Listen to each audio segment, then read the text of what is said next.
Postcards from a Dying World, the podcast. For more than a decade, I've reviewed over 1,000 books that are mostly science fiction, horror, and bizarro. This feed will feature bonus audio I have produced over the years, as well as a monthly digest of reviews based on what I've read each month, plus the occasional bonus material about my own fiction. Thanks for listening. Okay, welcome to Postcards from a Dying World's Top 10 Horror Novels Extravaganza for Halloween 2020. This is our attempt to get you all kinds of books that you want to read, that you're dying to read, by talking about our favorites.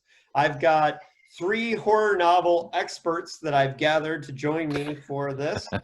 And I know we've all been agonizing on trying to get down to 15 titles that we're going to suggest to you. 5 honorable mentions and our top 10 with no authors repeating, because obviously we can do a Stephen King list or a Clive Barker list on its own. Ironically enough, Stephen King did not end up in all of our lists, which is really interesting. We all respect Uncle Steve, so it's not. Of course. But we're going to start by introducing ourselves. So, starting off from the Pacific Northwest, Sadie Hartman, tell us who you are and what you do and what's your horror bona fides. Hi, I am Sadie Hartman, aka Mother Horror on social media. I have an Instagram account, I have a Twitter account where I basically just fangirl about horror nonstop. That kind of persona has earned me the right to review horror fiction for Scream magazine in the UK and Cemetery Dance Media online. I also write listicles for Lit Reactor and Tor Nightfire. And I own a horror fiction subscription company with my friend who lives in the Pacific Northwest, and that is called Nightworms. That's who I am. Awesome. And below you, one of the most prolific podcasters I know, Desmond Reddick. Tell them who you are and what you do. Hello, I'm Desmond Reddick. I'm a teacher, writer, podcaster, and Dread Media has been going. We're in our 13th year. I cover, it is movie focused because that's kind of the easiest stuff to review, but it is, I do cover stuff from comic books to, you know, books without pictures and music and all sorts of stuff in the genre. I've loved the genre since I was probably 4. Saw like Universal. I saw a lot of movies way too young, but started off with Universal Monsters and stuff like that, and just I've loved it ever since. So yeah, that's me. And you've been doing podcasts so long. You were my first podcast interview that I ever did in my work, and I interviewed you before it was even a podcast. That first interview was a segment on another podcast. So So Des and I go way back, and I'm super stoked to have him here. And another person that I go way back with is James Chambers. James, you are also a horror expert. Tell them who you are and what you do. I am a writer and editor. I've written mostly horror, short fiction, and novellas. I've written comic books and graphic novels. I've written in other genres, sci-fi, fantasy, crimes. So I'm kind of all over the place as a writer, but horror is where I call home. I always come back to horror and enjoy that the most. I'm the author of On the Night Border, a collection of horror fiction. I wrote the graphic novel Kolchak, the Night Stalker, The Forgotten Lore of Edgar Allan Poe, which won a Bram Stoker Award. Super jealous of you for getting to write Kolchak. And apparently you're not the only one. A lot of people really love Kolchak, which I think is fantastic, considering his TV show lasted 1 season. But, and I too have been a fan of horror since probably around the age of 4, when somebody made the bad decision of putting a beat up Tomb of Dracula comic in my hands to keep me busy for half an hour. Nice. James, I can see your collection of DC Showcase and Marvel Essentials in the background. Loving it. I keep it in hand, close by. Yeah, absolutely. Mine's over there. All right, and I'm David Agranoff. I'm going to keep my introduction a little short because if you're already a subscriber to this podcast, but in case you aren't, I am the author of 7 novels, 2 short story collections, nominated for the Splatterpunk Award and the Wonderland Book Award. And my most recent horror novel was an ecological horror novel called Ring of Fire. But most of my horror books are from Deadite Press, the subsidiary of Eraserhead. And I've been a horror fan. I was a little older. I was like 13, but we had a horror host in Indiana named Sammy Terry, who hosted a Spider on a String and hosted horror movies in Indiana. And he's the reason I'm a horror nerd. It's all Sammy's fault. I'm hoping to have Sammy's son, who has taken up the Sammy Terry mantle and hosts movies on Facebook now. I'm hoping to have Sammy on the podcast at some point because Sammy Terry is the reason I am here. So, Sadie, you're going to kick us off with your top 5 honorable mentions, although I know you plan to sneak in a lot of books throughout this whole thing. Well, I was going to do that. I was trying to explain a little bit before we started recording, but it's really hard for me, and I feel the same way with movies, like to compartmentalize. I feel like there's so many genres and subgenres that I could make top 10 lists out of, multiple subgenres. So it's hard for me to smash them into one kind of general top 10. So what I went with were some of the big classics that then went on to influence some of the modern ones that I would have included.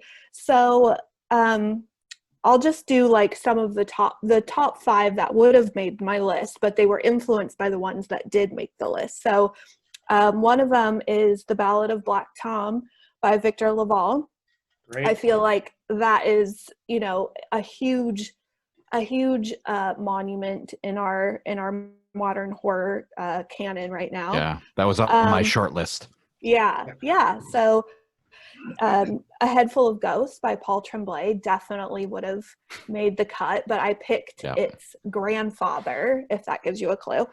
I also think that Hell House could have easily made my list, and also Kill Creek, which is also a descendant of Hell House, but they're both descendants of something that did make my list. And Kill Creek is by who? Is that Brian Smith or? Kill Creek? Yeah. Scott Thomas. Oh, okay. I'm not familiar. I haven't read that one. That's the first one you mentioned. Yeah, I haven't either. Oh, wow. Yeah. Add that to your list. It's a fun one. And then also, lastly, I would mention Brother by Anya Alborn. I wanted to put that one on. Yeah. So that one, have you read, has anyone read Kin by Keelan Patrick Burke? Yes. Very No, good. I have not. So I would say that Brother by Anya Alborn is a very close relative of Kin. So a gross family hanging out in the woods that eat people kind of story. Cool. Fun family adventure. Yeah. So those are mine. All right, Des, your honorable mentions. Yeah. Well, first, Joe R. Lansdale had a novel, Night Runners. I know he's mostly known for short stories, but I read Night Runners when I was pretty young, and I think it was like my entry sort of into the splatterpunk style. I know he gets sort of lumped in there, and I don't think it's entirely appropriate, but I think with some of the stuff he does, it absolutely is appropriate. And Night Runners, I think, is just a great novel. Next is a much newer one. I don't know. Has anyone read Nicole Cushing's I Am the New God? I've read her work before, but not that one. Fuck, I've read plenty of her other books. Yeah. I just love this book. It's so, I don't know. Yeah, right. She does nihilism and bleakness just so beautifully. And I just love that scabby, gross book of hers. Poppy Z. Bright's Exquisite Corpse. Which will show up again. So we will. Yeah. Okay. We will talk about Exquisite Corpse later.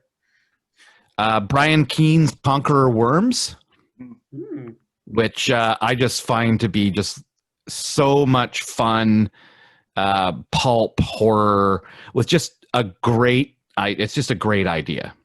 And I think that I agree with you that I think that's Keene's best concept. It's my favorite of his concepts. Yeah. I'm not sure if it's my favorite execution of his, but there might be executions that I like more. But I definitely think it is his neatest concept, and it's one that I really like. So cool. And you know, coming from where I come from, there's rain 250 days a year, basically, even though the sun is blaring through my window right now. I am a pluviophile, but I think that book sort of cured me of that for a little while. And last is a novel I only read last year or maybe the year before, but it is I think it's a legitimate classic. Thomas Tryon's The Other. It's sort of like an early entry in the mind fuck of an ending of books. And I think maybe Harvest Home is probably more well known by him. Another great one, folk horror. Oh, I see a face. but something about The Other just got me. And I'm a huge fan of killer kids. Like Who Can Kill a Child and Devil Times 5 and, those sleazy movies where children just kill people. I just love them. I do too. I love gross kids. So great, right? Yeah. Children of the Corn. Yeah, absolutely. Thomas Tryon is my blind spot as a horror and sci-fi bibliophile. I can't believe I have books on the shelf, but for whatever reason I've yet to do that. So this might push me home, and we will obviously talk about his work again. Fair, yeah, and he was a blind spot for me, so it's why I read both of those books. I think it was 2 years ago, and loved them both. So I mean, it could be a tie with Harvest Home on my honorable mentions anyway. So okay, that's me. All right, James Chambers, your honorable mentions. All right. So first of all, I actually found this a little harder than I expected, because as I started thinking about my top horror, I realized I read a lot more short fiction and novellas than novels in the horror genre. And I find in general that they're better vehicles for horror stories, but I do love horror novels.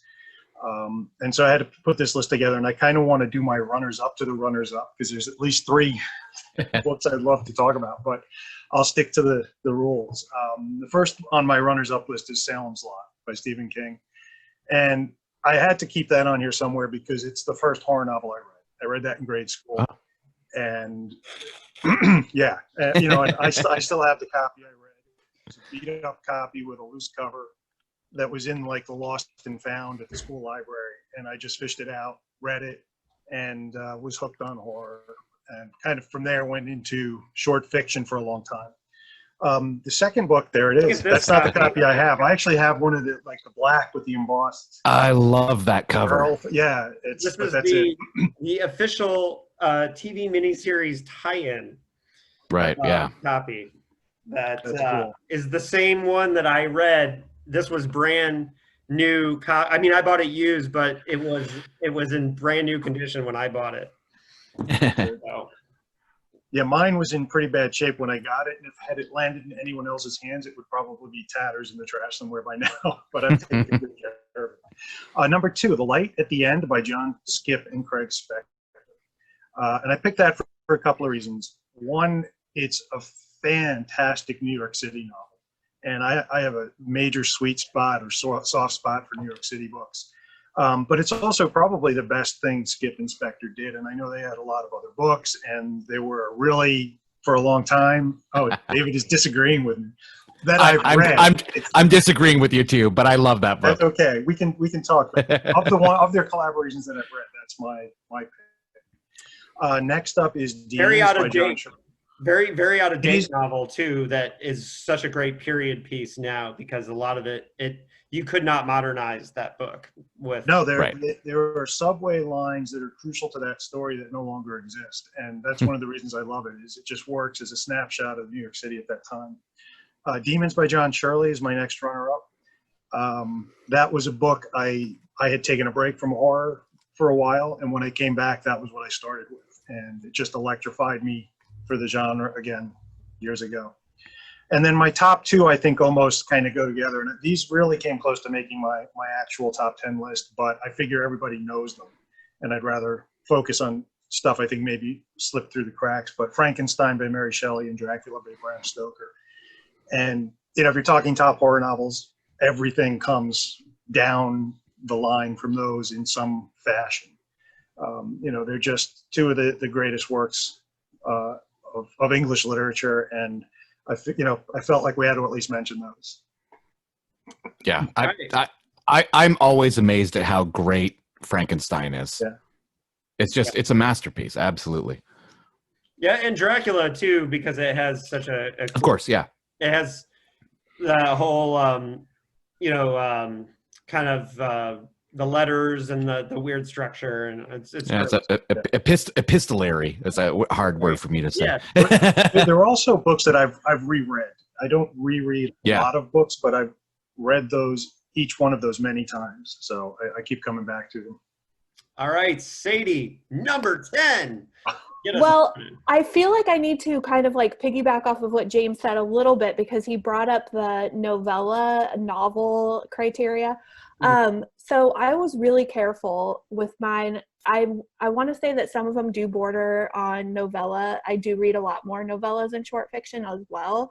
So novels, are I have all novels, but they instead of page count, I went with word count, like 34K, I think constitutes a novel. So hey, some of these are pretty short. Novel. Yeah, right. Yeah. And it's short. Okay, number 10.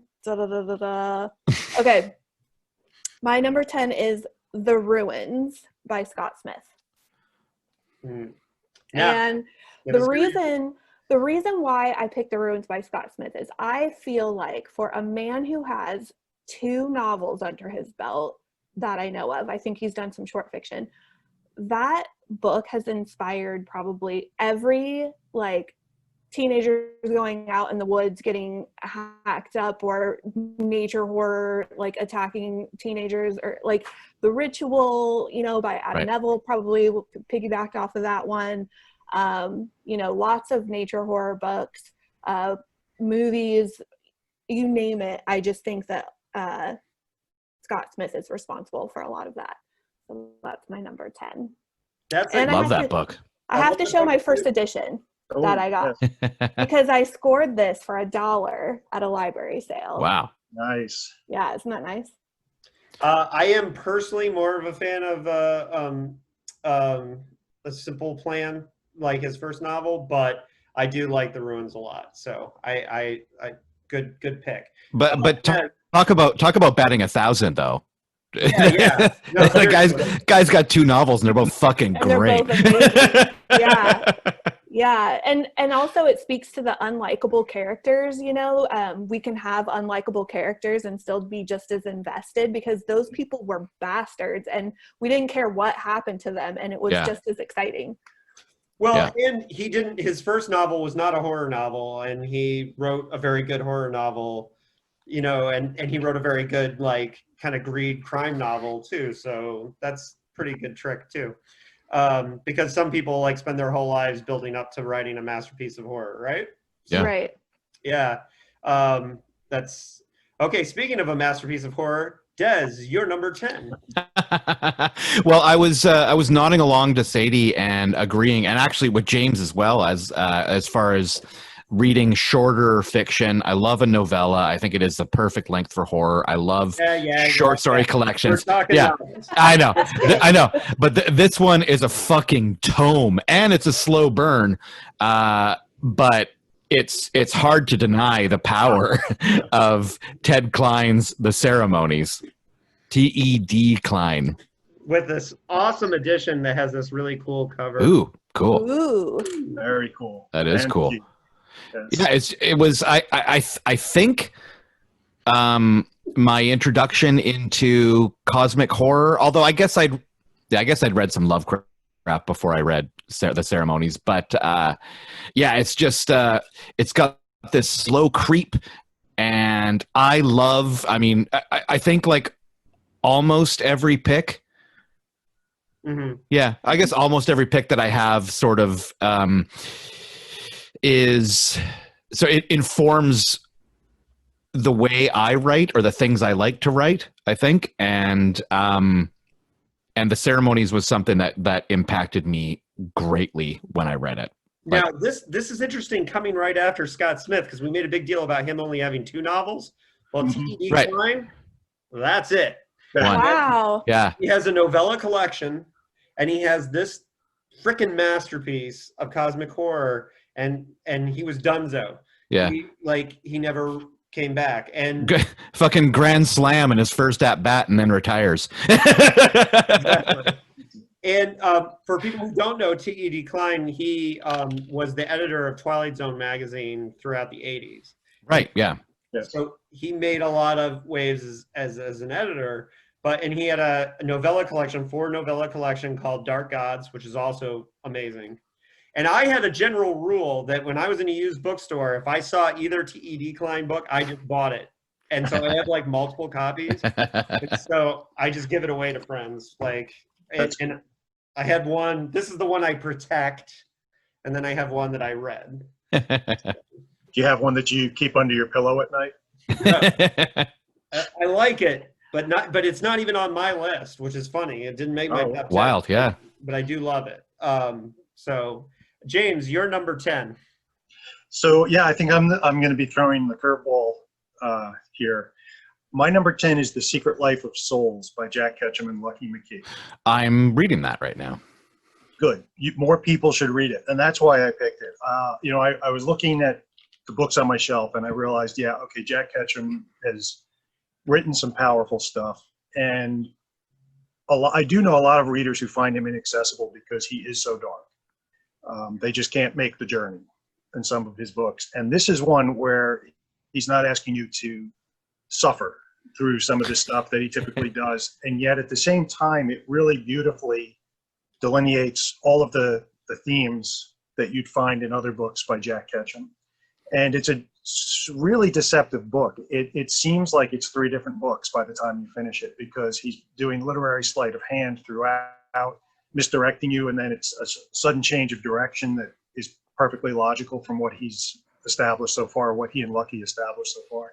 So I put that on there because it really, it's a book that since I read it, it came out maybe 4 years ago. It came out not too long before Jack passed away. It may have been his last novel. I know he had a collection come out after it, Gorilla in My Room. But and for a recent book, it's one that I keep looking back to for sort of taking my cues from how to write a really suspenseful and unexpected horror novel. And I think a lot of people should read it, and I don't think it got the due it deserves when it came out. So there you have it. I just realized I fucked up our order because I didn't do my honorable mentions. Oh. Let's see how good I get at editing if I can move it back in. I'm not as good as Des is at editing. Okay. Too kind. I have not read number 10 of yours, James, but I am a Jack Ketchum reader, and so that will be added to my list. A really quick addition to that.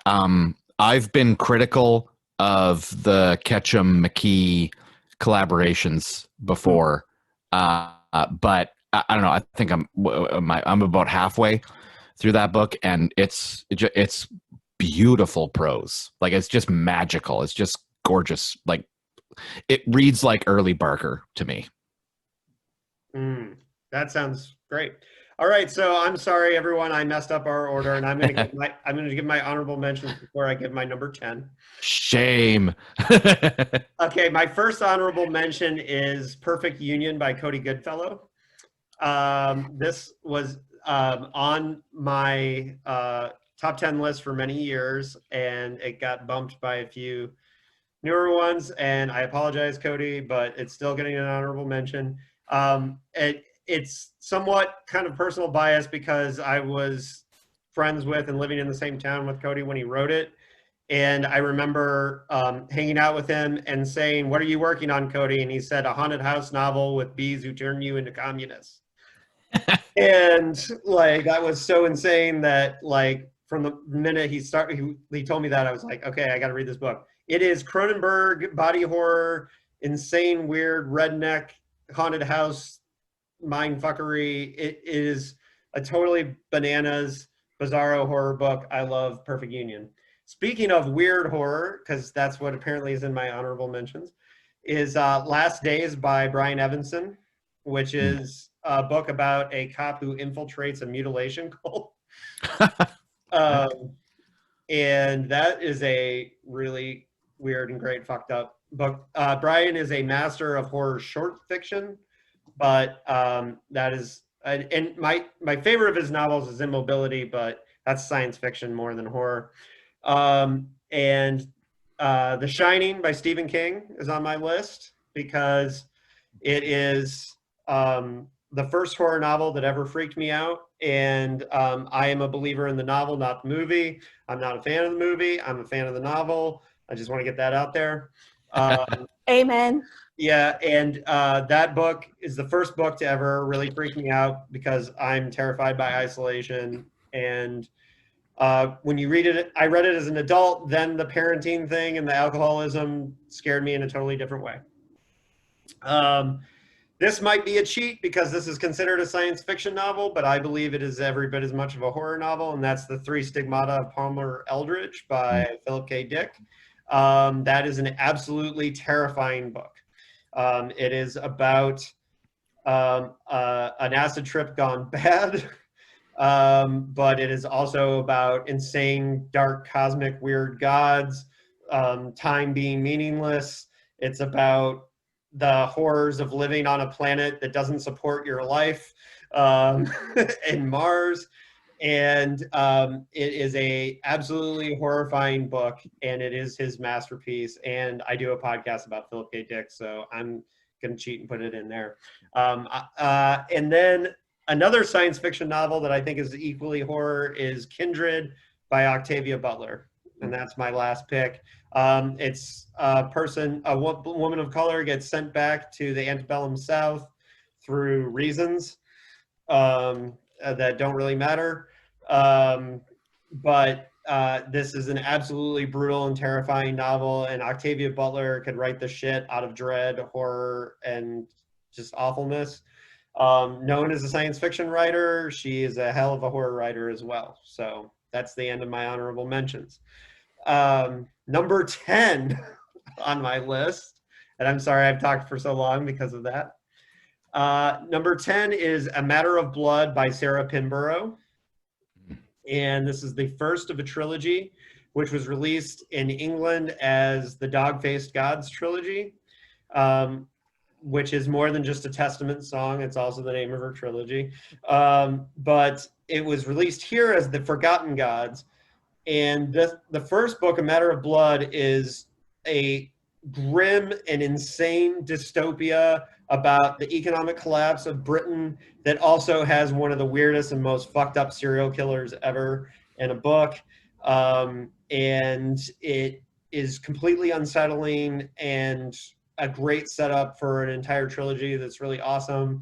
Sarah is, I think, one of the best writers in the genre, and she's kind of left the genre to write these like insanely awesome thrillers, and she's had amazing success, and I root for her on like such an amazing level because she got started in our genre. And I love A Matter of Blood by Sarah Pinborough. So Sadie, number 9. Okay, so my number 9 is a 2020 release that has not come out yet. It actually drops in October, so it's the perfect time to talk about this book because you need to buy it. Everybody needs to buy it. It is called Ring Shout, and it is by P. DeJelly Clark. If you don't think that's horror, get a close-up of that KKK guy with mouths in his eyes, okay? And it could borderline be considered dark fantasy, but I think it's horror all the way. There were scenes in that book that terrified me to my core. I can't stop thinking about it. It clocks in at a little over 200 pages, I think, and it starts off running and it doesn't stop the entire time. So plug for that book. That's my number 9. I've read his novella, The Black God's Drum, I think it's called. Yeah, it was very good. Was that under another name or was that his P. Djeli Clark name? No, it's under P. Djeli Clark. Okay. Yeah. Okay. Yeah, I'll write that down. Yeah, and that's kind of steampunky, but it's very good. Yeah. And yeah, great action adventure, Afro-futuristic kind of thing. Yeah, and this one has that too, but it also has some LGBTQ themes, which I think are really, pertinent for people to see themselves in modern horror, and a full cast of women, and all the women are badasses. So goes for that too. Just added it to my list. All I'm right. gonna be a busy boy. Yeah. Desmond, you're number 9. Yeah, my number 9 is a newer book by an author that we sadly lost far too young, Michael Lewis Calvillo. I believe he actually passed away before this book was released. It's called Lambs, and it's about a boy named Arthur who is a student / inmate at a school / prison for troubled kids, and his roommate is like a really fucked up pyromaniac, and he meets a girl who may or may not be grooming him to be his first or her first satanic sacrifice. And also he sees ghosts. He is haunted by 3 ghosts of teenage boys. It's dark, brutal, powerful, and the voice is just amazing in this book. Can you say the author one more time? Michael Lewis Calvillo, Calvillo. He's got another one. Oh God, I was gonna try and name it, but I think I Am Risen. Is that what it's called? That was definitely published posthumously, but sad story. But he left us with some pretty damn good books. So, All right, James, you're number 9. One I'm a fan of too. Yeah, my number 9 is The Castle of Los Angeles by Lisa Morton. And it's a really tremendous modern urban Gothic story that blends horror and creativity and the arts. And it's about a woman who is taking over a building in Los Angeles called the Castle, where they stage plays, and it's also sort of an artist's residence. And she gets involved with various personalities. And in the course of researching her project, she befriends a young woman who's a prostitute, and starts to learn more about her and her life as part of her research, which is something she has misgivings about as the story progresses. And it's really just a brilliant atmospheric piece of writing. It builds up early on a sense of things being off kilter, of dread being behind the scenes, and it sustains that through to the end. And I think it was the first thing I read by Lisa, and it just made me a fan. So, for life, and now I look for everything she does. Yeah, Lisa's very underrated. This book is very underrated. It has like this really interesting kind of history of the LA theater underground that's kind of mixed into it.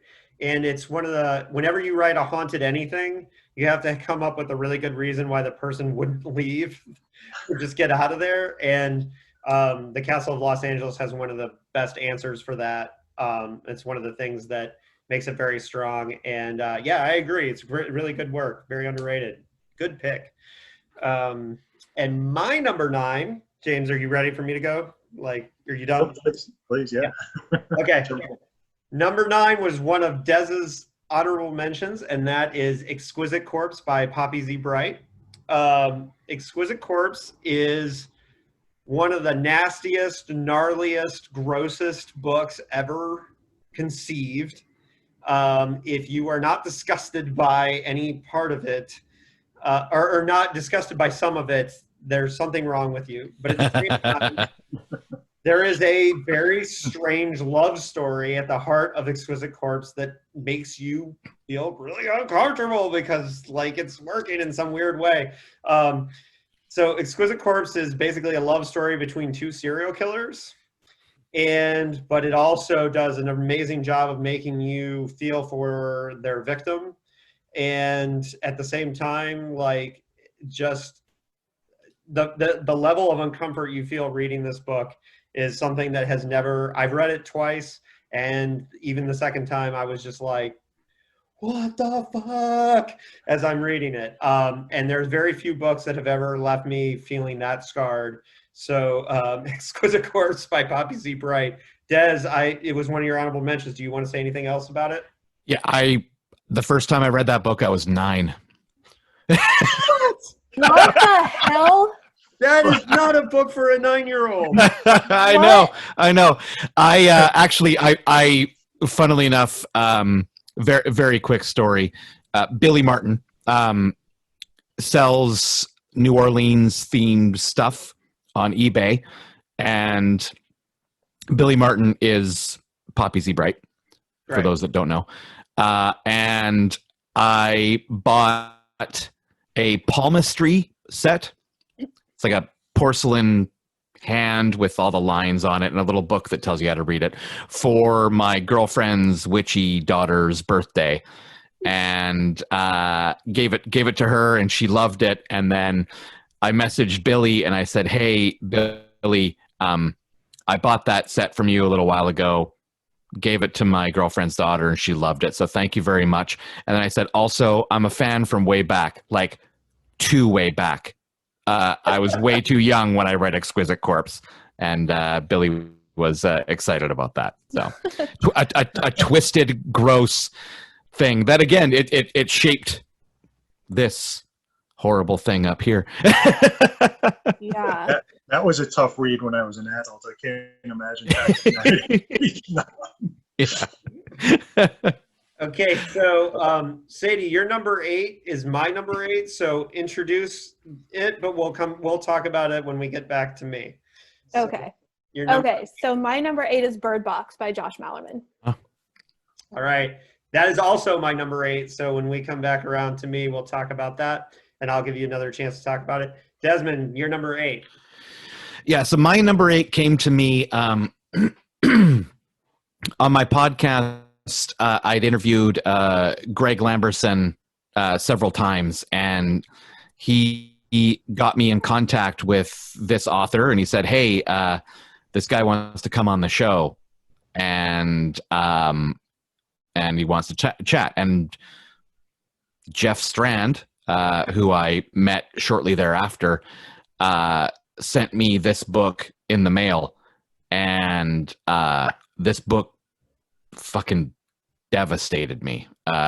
It easily the first time I read it climbed to my top 10, and it's Pressure, and it's a story about I don't know, it's I don't know if Jeff's ever experienced it, but it feels super personal, and it's personal to my life as well. And it's just about, again, it's about boys in boarding school in some aspect.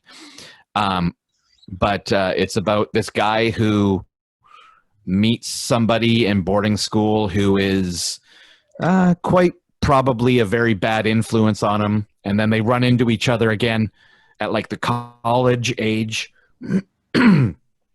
And Alex, I think is the main character's name. And it's Darren is the other character.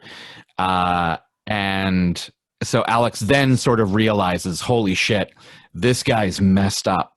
I can't have anything to do with this guy.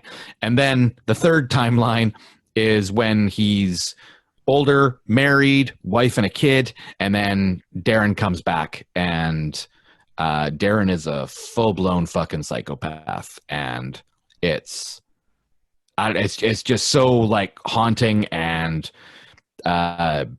bleak and brutal that it's actually shocking that the guy who wrote The Severed Nose and Benjamin's Parasite and all these other great, funny horror novels wrote what I consider to be one of the most intimidatingly bleak and brutal horror novels that I've ever read. So Jeff Strand's Pressure is my number 8. And he has a new book coming out too. Yep. This month. He's always got books coming out. But I'm like really excited for this one because it's like it says fall in the title or autumn or something. So right, yeah. So yeah, I'm behind on my Strand reading because he releases so many books, but I need to catch up on that. James, I'm a fan of Pressure too. Yeah, I just want to second Pressure and just comment that for Jeff, for being known so much for comedic horror, he really when he goes dark, he goes very dark. It's incredible. Yeah. I think Pressure may have been the first book that ever made me cry, like not just like shed a tear, but like weep. Yeah, and it is touching too. He's done that to me a couple times. The touching story of a serial killer and his dog, like that got to me too. But it's so good. It's so good. And also, read Benjamin's Parasite, read Cyclops Road, read all these fucking great books that he's got. Okay, Pressure is the one that made the list. All right. Sorry, I broke the routine. My apologies. Sorry. My number 8. No, it's fine. I aided and abetted his breaking the routine there. My number 8 is Suffer the Children by Craig DeLuey. Oh, that's a good one. Good, such a good pick. Yeah. I read that one. Craig DeLuey's on my list to discover soon. Craig DeLuey is, like the best kept secret in horror right now. I don't think enough people are reading him. This is a fantastic book about, it takes a pretty familiar horror trope, which is that there's a disease that starts killing children. And the side effect is that they come back to life after perishing, but they're essentially vampires. And the trick of the book is that it doesn't really focus on the horror of the vampire children, but on the horror of a society and of parents in particular grappling with, how do I parent a monster? And what would I do to keep my children alive, even if that requires feeding them blood? And it just goes from there. And it's a very dark book, but it's a page turner. It's really well written and well paced. And I do think Craig deserves a wider audience in general. His book coming out this fall, Children of Red Peak, is a fantastic read. I'll sneak in an extra plug. Yeah, I have a review coming out in Scream magazine for the October-November issue. So awesome. Yeah, thumbs up. One. Yeah, thumbs up. Yeah. It's folk horror. So if you like culty folk religious horror, that would be your jam. Yes. Yeah. Suffer the Children's in a different direction, but it's a powerful book. Well, that sounds like totally my jam. I'm definitely reading that one. So Sadie, our number 8. Bird Box. Well, I chose Bird Box because I had heard about it. So its buzz kind of preceded itself. A lot of people that I consider to be really avid horror readers, like my mom and my brother-in-law, were kind of singing its praises. So I brought it with me on a vacation and I binge read it. I couldn't put it down. It has this taut tension that kind of never goes away. And the only way to relieve it would be to put it down, which you can't do. So you just kind of hang in there with it. The protagonist also really kind of reminded me of myself. She isn't super strong, which I appreciated. She's a little bit flawed and weak and kind of self-centered. And then in the worst way imaginable, in an apocalyptic situation where the shit is just hitting the fan, she's pregnant, which is the worst, absolutely worst nightmare of all time. I cannot imagine being blindfolded, being pregnant, and then having to anticipate giving birth to a child with your eyes closed and then not letting the child open their eyes either. So yeah, kind of the biggest nightmare story of all time. Yeah, I think because Bird Box became such a phenomenon, it'd be easy to like dismiss it. Like, I think just because like it's that whole thing of once Rage Against the Machine became popular, it was like not cool to like Rage Against the Machine anymore. I hate that. Yeah, but Mallerman is real. The dude is talented. The dude knows how to write suspense. That book was and I did a 2-hour interview with him. So anyone goes back on, if you're new to if you came first to this episode through any of these folks, go back in my feed. I did a 2-hour interview with Mallerman about Bird Box and Mallory. I'm very proud of that interview. I think there's a lot of really good details. If you've read those books, for sure listen to them because there's a lot of good tips for writers. But to me, the difference between Bird Box the movie and Bird Box the book is the exact reason why Bird Box is on my top 10 list, which is I read the book totally cold. I didn't know anything about it. At the World Horror Convention in 2014, Josh was just giving away copies. So there were Bird Boxes everywhere. And I didn't know that he gave them away until I did the interview with him a couple weeks ago. So I just assumed like, whoa, this book is insane. Everyone's buying it, right? Yeah. So when I finally... Weren't you with me when he gave it to me? No, I don't think so. Okay, maybe not. Sorry. But because he gave it away to everyone was holding it, so I wanted to see what all the hype was about. And when I read it, I knew nothing. I didn't know anything about the plot, anything. And the first 70 pages, if you don't know anything about the plot, is a very different experience from, for example, the movie, where you know the monsters are real almost from the beginning. And when you read the book, the first 70 pages, you just think Mallory is nuts and she's a child abuser and she's doing this awful thing to those kids. And for that reason, it makes it a completely different and paranoid experience. And for that reason, I think Bird Box lives up to the hype. It is everything everyone said it is. It's a masterpiece of horror. And I don't give a shit if it became like a meme all over the world. It became a meme because the shit is good. Because it is good. It is a good fucking horror novel. And I'm back Bird Box to the end. It deserves to be on the list. All right, Sadie, you're number 7. It's hilarious. Okay, my number 7 is also a 2020 release. And it is The Only Good Indians by Stephen Graham Jones. Stephen Graham Jones, I'm just gonna let the weight of his name for just a second sink in.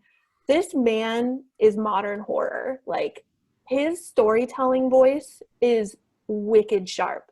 I mean, you fall into this novel head first. Like, I don't know what happened to me, but I kind of fall in love really hard. And in this book, I fell in love really hard. And then Stephen Graham Jones just strips you bare. Like, he just trashes your emotions. And I love that about horror. Like, give me something to feel, give me something to get distracted. And that's exactly what this book does. Like, you get invested in the story of this Indian, this Blackfoot Indian, and his context and his world.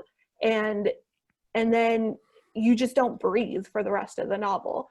It's kind of revenge story / other things going on. And so I don't want to give anything away really because it's a brand new book. But if you haven't read it, if you haven't bought it, like, this is modern horror right now for me. We've all 4 read this. Do we all 4 agree this is a freaking masterpiece? Yeah, it's spoiling my end of the year episode. I think it's probably my number 1 of the year. Wow. Definitely. I mean, not probably. It's definitely my number 1 of the year. Yeah. And that's Thus far, anyway. That's saying something because we've had some serious masterpieces this year. Mallory is incredible. Survivor Song is incredible. I'm hearing great things about The Loop. I haven't read it yet. I'm super jealous of you, Sadie. Don't even. Yeah, I won't say a word. I've known Jeremy for years. I should have gotten a copy. But anyway,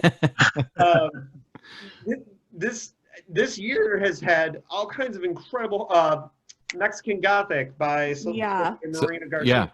Yeah. Incredible. The list goes on and on. The list goes on and on. This year has like been shit for the world, but it's been great for horror novels.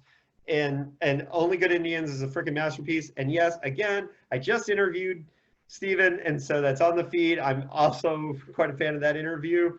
And what's amazing is this novel's a masterpiece, and it started with Stephen Graham Jones saying, oh, I'd love to write a Friday the 13th novel, but I can't write about Jason, so let me do this. That's literally what he said. That's so weird because it's so much more than that. Yeah, really. But that's what he said he started with. Interesting. Yeah, that and a very Philip K. Dick experience where he's talking about how he was looking through the fan, and anyone who's read that knows where that leads to. But yeah, Only Good Indians absolutely will be probably, at this point, unless something comes screaming out of nowhere, so far it's my #1 read of the year. Yeah, I read that maybe mid-August, and just, I mean, as recently as this weekend, images from that book just popped into my head. Yeah. I'm going to reread the shit out of that book. Yeah. And that's a book that I got it from the library, but I'm definitely going to go and buy it because I'm going to read it again and again and again. And he's one of the hardest working authors in the industry. If you follow him on his social media, like, he is doing interviews and he is on Zoom calls and he is writing his ass off. Not only does he have that, but he had the 50-Foot Indian come out. He had Night of the Mannequins come out. And it's all good. Like, there's just nothing to say about Stephen Graham Jones that isn't amazing. Like, the man is amazing. I don't buy much in the way of hardcovers anymore, just based on price. You guys are all in the States. Canadian cover prices on books are ridiculous and unfair in regards to the exchange rate in all cases, but hardcovers more so. I bought it on a trip to a bigger town a couple months ago, and I have zero regrets because it's fucking stupendous. It's so good. Yeah. So, Des, your #8 is also a brutal piece of work. Well, It we're is. up to #7. Oh, 7. My 7. 7. Yeah. Sorry. And no one else has this on their list. Okay. It was on my list from 2013. Okay, fair. We've mentioned Jack Ketchum before. Maybe the toughest read I've ever had is The Girl Next Door. Yeah. It sort of began his descent into really nasty, essentially true novelizations of true crime. It remains his most affecting for me. It's not really one to go back and reread, but yeah, it's holy shit. I'm sort of like shuddering, just sort of like recalling it, and it begins with the question, what's the worst thing you ever did, and to have the voice of this narrator and have this sort of like shattered innocence of childhood depicted over 300 and something pages is just it's harrowing, I guess, is probably the best word to describe this book. Yeah, I had to dip out of that one. I don't blame you. It's fucking hard. It's hard Did you to read that one at age 10? No, I came to that one. Actually, I read Off Season very young. I was probably 12 when I read Off Season. I got Off Season like with the cover torn off at a used bookstore, like for free. The guy, I can't sell this here. Give it to a 12-year-old. I read The Girl Next Door. I think I was like 19 or 20. So even still, it crushed me. Absolutely crushed me. All right, James, #7. My pick for #7 is The Accursed by Joyce Carol Oates. I stumbled across this book without knowing anything about it. And I forget exactly how I discovered it, but I read the ebook version, which is relevant because I tend to go back and read the print edition because there are footnotes. And the footnotes didn't play well in the ebook version, but well enough that I could understand it. This is historical horror fiction at its absolute finest, in my opinion. It takes place at Princeton University, or in and around Princeton, during the time Woodrow Wilson was the president of Princeton University. It involves numerous historical figures, political figures. Jack London shows up, Upton Sinclair shows up, and it weaves all of this history into a really bizarre, dark story of the supernatural and sort of vampirism and this alternate world almost that exists in this location ruled by sort of the Bog King, I think he was called. And it just gets deeper and deeper into both the horror and the history, and weirder as it goes. And it, you know, casts a very cold eye on these historical figures. They are presented warts and all. They're not, you know, not nice people. They're, you know, she's certainly not writing hagiographies about them in this book. And it just blew me away and drew me into sort of this alternate reality so deeply that I can almost not divorce that version of the historical stuff from the real history. It's a wonderful book, and I just found out, I didn't know this either. I was looking up some information about it. That it's part of a cycle. It's like the third or fourth book in a cycle that she's writing or has written. So I now have those other books to go find and look forward to. All right, so cool. Yeah, I like Carol Oates too. I liked her time travel book from last year. It was great. And so my number 7 and number 6 were both ruined by horrible adaptations into movies, unfortunately. But we're only going to talk about 7 now. But my number 7 was ruined by not just one movie, but 2 movies, because there was a movie that kind of ripped off the idea, so much so that when I saw the trailer for this movie, I thought it was an adaptation of this novel. Got it. You know what? Right. I think so. The Silence by Tim LeBon. Right. Number 7. And yes, the Netflix movie, no offense, Tim, the Netflix movie is god awful. It's a terrible adaptation. I haven't seen it. It's fucking really bad. It's not great. And Stanley Tucci is like the coolest guy ever, but it's not great. It's not great. Yeah. And when I saw the Quiet Place trailer, because I knew there was a movie in production of The Silence, I was just like, oh, when did they get Emily Blunt? I didn't hear about that. Because Quiet Place is basically the same idea. And I read The Silence before the movies, and The Silence is an incredible horror novel. It's Tim working on all cylinders. He just perfectly builds the suspense and uses the high concept apocalypse of the creatures who hunt by sound in a way that I think outdoes A Quiet Place or the movie of The Silence. There's a chapter that rivals I Am Legend for horror involving a dog. The movie so gets that scene wrong that I almost threw something at my TV when I was watching it, because I was so mad, because that scene is one of the most terrifying scenes that as a dog person that I've read in a long time. Like, I literally was like squeezing the book and not wanting to turn the page because of what was coming, and I knew it was coming, and I knew it was coming 40 pages ahead of time. And I was so pissed off when I got there, and Tim fucking perfectly did that, and the movie got it totally wrong on every single level. They did it wrong, didn't understand what they were doing at all. And when that came out, David, people were posting that they were turning it off at that scene with the dog. I remember seeing people posting, had to stop this one when they got to the dog scene. They didn't even do it as well. They didn't do it as well. The book is 10 times more incredible with the suspense and the buildup, and I love The Silence. I think it's a masterpiece.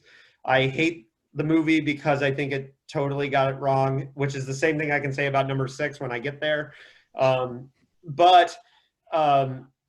Yeah, Tim LeBon's The Silence. It's great. Just read the book and forget everything about Quiet Place and all of it. Just read the book. It's great. Sadie, number 6. And I'm going to go with an what is it? Have it later, so we'll come back to. Oh, somebody else has it as number 6? No, somebody else has it. Two of us have it as number 3. Okay. Oh, wow. We'll talk about it. I know who that is. Sorry, Sadie. No worries. Desmond, you're number 6. My number 6 is a book I didn't know that I liked this much until I started putting this list together. And I think David and I talked when I was about 5 or 6 revisions into my list when I had 19 novels. And you just like trying to eliminate them one by one. I had no ability to eliminate this one. It's a newer novel by Jessica McHugh, and I guess it's a horror erotica novel called A Train Derails in Boston. It's the the lead character is a horrible person. She hates her husband. She thinks her teenage daughter's a slut. The guy she's cheating on her husband with, she also doesn't really like him very much. She's just this, and she's like a unrepentant alcoholic, and she's just a horrible person. But Jessica writes her so endearingly that it's hard not to sort of I won't say get behind her. It's hard not to follow her along and sort of like love her as a character when she finds these mahjong tiles that may be haunted. And I think Jessica may have said it best when I interviewed her, and it's ghost fucking. It's it's an intensely weird novel. It's shocking. It's sexy. It's gross. It's it's sleazy. I just love it. It's so good. All right, James, you're number 6. My number 6 is Harvest Home by Thomas Tryon. And I'm really glad that both Harvest Home and the others got a mention here. I think Thomas Tryon sort of slips through the cracks of horror history. But Harvest Home is sort of the paradigm of folk horror in a way. If you read Harvest Home and you read The Lottery by Shirley Jackson, there's not much left for you to discover in this vein of folk horror. It's essentially that the family moves out to the country. The country people seem great. The country way of life seems great, but they've got some strange rituals and habits and customs. And slowly, the town, the society that they move into, overtakes the family and starts to draw the family into their way of life. And their way of life is not as pleasant as it seems on the surface. And I think the less I say about it, the better, because it really is. It's a book that works really on the development of its characters and the interactions and the things that pull these people apart and bring them together. And it's a great read. Yeah, sold. Hell yeah, it's really good. I love folk horror. All right, so my number 6, and I'll try to go as quickly as I can, also made into a horrible fucking movie, is The Keep by right. Terrible, terrible movie. An incredible horror novel. This novel is not only just a classic of gothic horror, but it is a classic of misdirection and plotting for writers. Paul makes you think this is 3 different books by the time you're at the end of it. Oh, it's a vampire novel. No. It's a haunted house novel. No. It's not those things. It's many other things. But it's a classic of misdirection. Also, it's the first book of a series of 6 books called The Adversary Cycle. Oh, wait. It's not just the first book of 6. It's also the first book of 2 different series that end in book 6 of one series and book 15 of another series. But it's the first book. Yes. You're nerding out a little bit. I am nerding out a lot. But The Keep, incredible horror novel. That's a great one. Yeah. F. Paul Wilson is a master of mythology, just a pure master of mythology. With The Adversary Cycle and Repairman Jack, it's just amazing. And the film was Michael Mann, right? So you would have expected much better. Yeah, but it was early in his career. And look, yeah, and here's the other thing too, is that the story that starts in The Keep ends up by the end of the 2 different series being as elaborate as The Dark Tower. But, it's just crazy. Yeah. Anyways, Sadie, you're number 5. Okay, my number 5 is Dracula. I don't want to downplay this at all, just because we, talked about it in the honorable mention. But I'm sorry, I missed that. That's my fault. yeah, it's okay. Yeah, it's one of those books that just kind of like, I've read it a ton of times, and I read it when I was a kid, and I think a lot of people probably read that book when they were in high school, or maybe they read it for a book report or something, and then maybe they've seen like different adaptations of Bram Stoker's Dracula, for instance, or whatever. Like, it still is classic. It still is the grandpappy of all other vampire novels to come afterwards. It kind of set the tone, it set the standard, it's the lore. Like when people deviate from the lore and from the canon of Dracula, we're always kind of like, well, I don't know.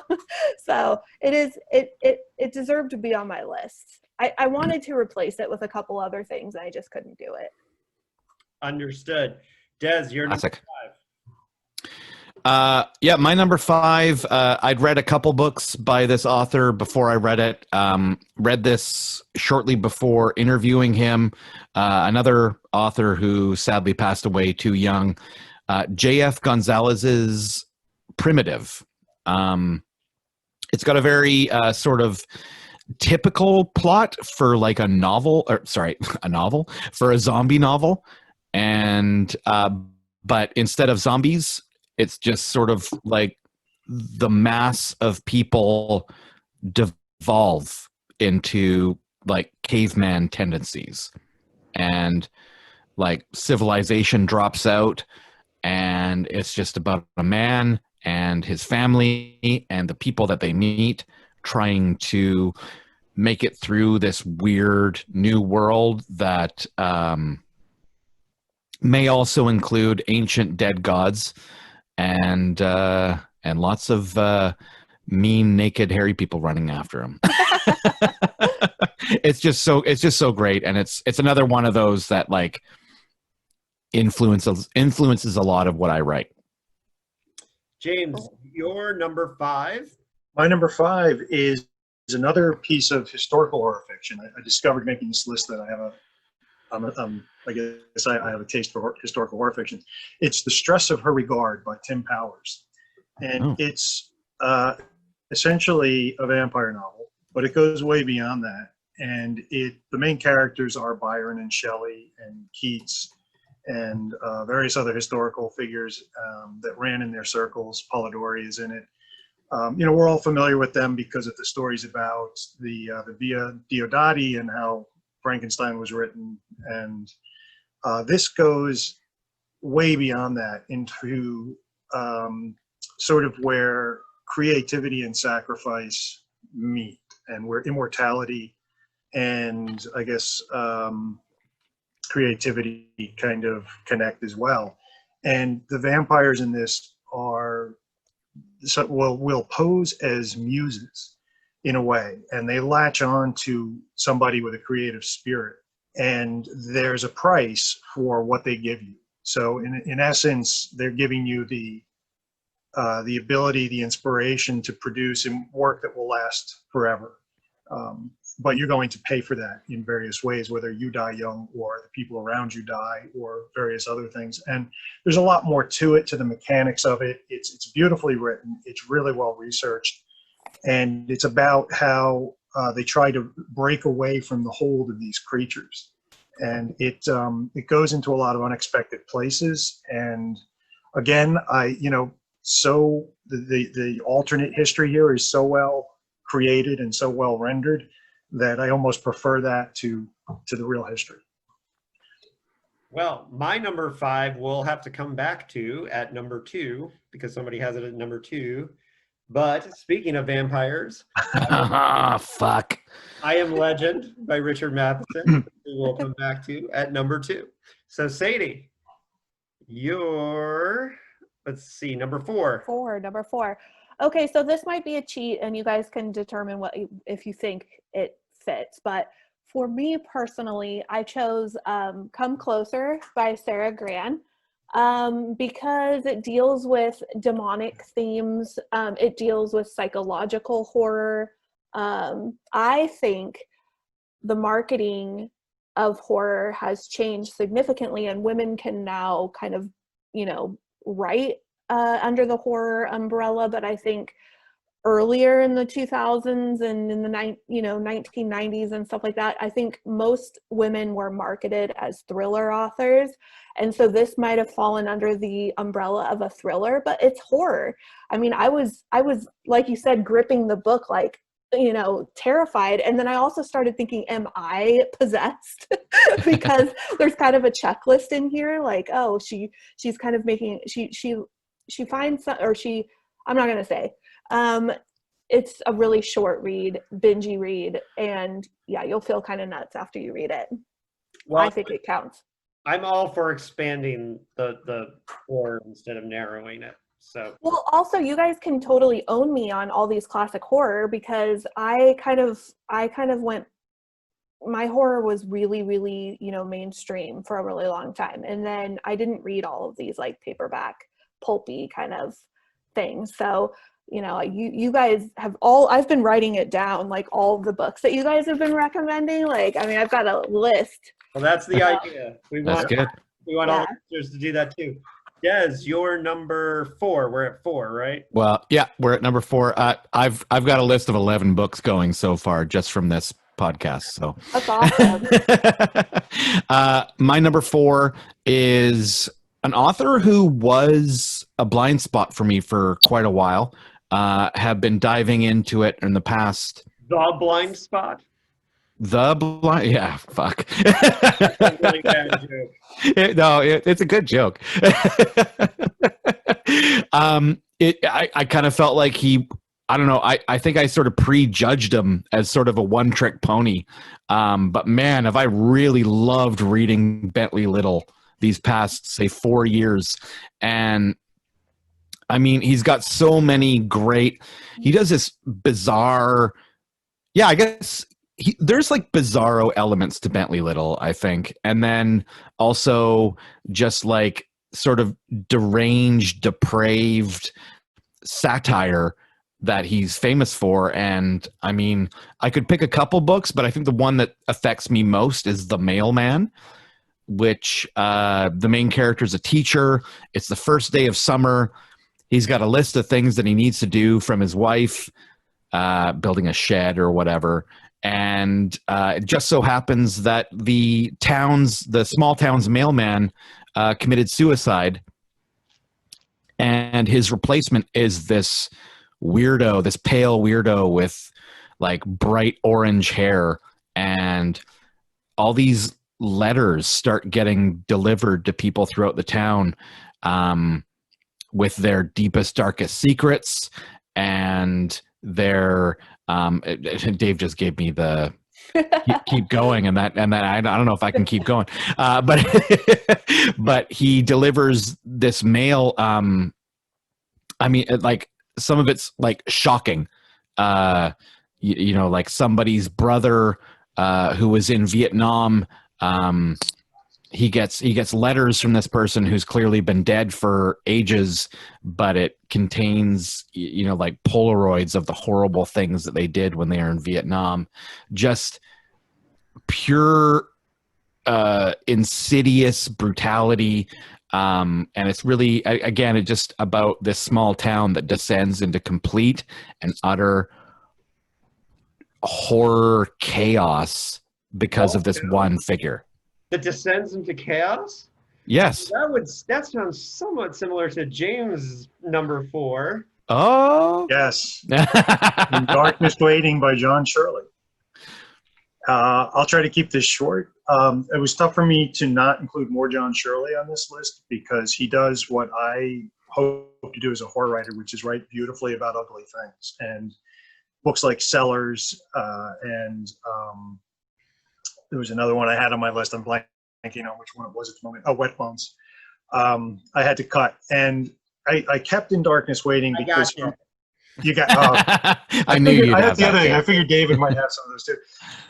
In Darkness Waiting for me is sort of the perfect example of what horror should have was trying to be, the best of what horror could be in the 80s and 90s. And it's about a town where there's an evil sort of entity that takes over people by way of these jumbo flies that burrow into their brains and control them and turn them to darkness. And it's about one of the central themes, I think, in John Shirley's work, but also one that a lot of horror writers grapple with, which is about dehumanizing others, and how, people or even, I guess, supernatural things can be capable of such horrors because they strip their victims of their humanity. And Shirley manages to flip that into a whole broad, explosive ending that just kind of shades the entire spectrum of world events at that time that this edition was published. And he mentioned in his introduction or afterward that he'd rewritten part of that because when it was first published, different things were going on in the world, and so he'd updated it somewhat, and it had only gotten darker. So that's for me, it's really a touchstone in horror. Yeah, it's a really great look at how violence kind of like takes over our brains and in these like weird scenarios. John's my favorite writer, and so we'll talk about him more later. I'm going to try to go quick on number 4 to keep us moving because my number 4 is a classic and doesn't need that much talked about it, and that's Hellbound Heart by Clive Barker. I think Clive is one of the greatest practitioners of the horror short story ever. Definitely. I think his novels tend to be more dark fantasy, which is fine. I consider that horror as well. But I also think he's given to excess in his writing where he kind of overwrites, and I love every delicious page of it. I don't care.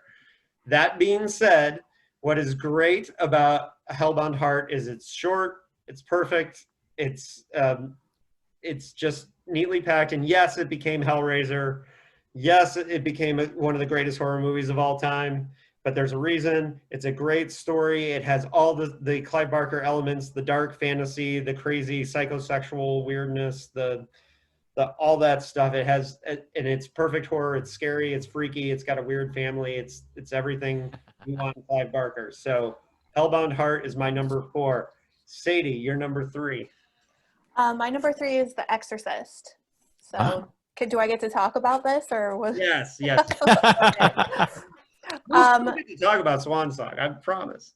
Okay, well, I chose The Exorcist because I read it later in life, because the movie terrified me and scarred me so bad when I was like 12. There was no way I was going to read this book. My mom told me it was the scariest book she had ever read, so I just kind of passed on it for a long time. So I think I had read this 3 or 4 years ago, and as a mom, there is nothing more terrifying than the idea of your child being overtaken, their body and their mind being overtaken by a demonic presence. And the religious aspect of it probably would have bothered me if I had read this like in high school or something, but just later in life, in different seasons of your life, it really just impacted me in a really spiritual way. Like I think the ending and stuff, I don't want to spoil it. I mean, but when was this book written? In the 70s? So if you haven't read it, sorry, not sorry. But yeah, the ending really blew my mind. Yeah, it's also one of the most famous movies of all time. Yeah, I mean, come on. If you haven't read it, I'm sorry. But it just kind of the sacrifice and stuff at the end of the book and just, yeah, I don't know. It could be my number 1, but it's not. So that's my number 3. All right, so now we get to all talk about a book that 2 of us had at number 3. Des and I both had Swan Song at number 3. Oh, we have the twinsies. So Sadie, you had a highest. So why don't you start us on Swan Song, and then we'll each take a turn, and then James gets to do his number 3. Okay, well, one of my favorite books of all time is Boy's Life, but it's not really horror, so I didn't put it on my list. But same. Robert McCammon is amazing, you guys. I know you all agree. I mean, Robert McCammon is, for an emotional, invested reader like myself who just falls head over heels in love dangerously with fictional people, Swan Song is better than Stephen King's The Stand. I'm sorry, but it's true. Yes, right? I mean, in terms of emotional Hardcore agree. I think too, because it has like a child as like one of the main protagonists, and I think the antagonist was more interesting. I think that it just was all around more interesting people, and I was invested in their little vignettes the entire time. I mean, and the ending's amazing. Sorry to interrupt there. No, totally true. No, I think Swan Song is like a really great cover song that's better than the original because, admittedly, all the elements of The Stand are there. You can't deny it. That being said, it's so much better. It's so much lighter. It's so much richer. Des, why did you pick Swan Song? McCammon's been just a constant in my horror fandom. You already mentioned Boy's Life, which is maybe my favorite novel of all time. But I couldn't. There's like some horrors of childhood stuff, but I didn't include it on this list.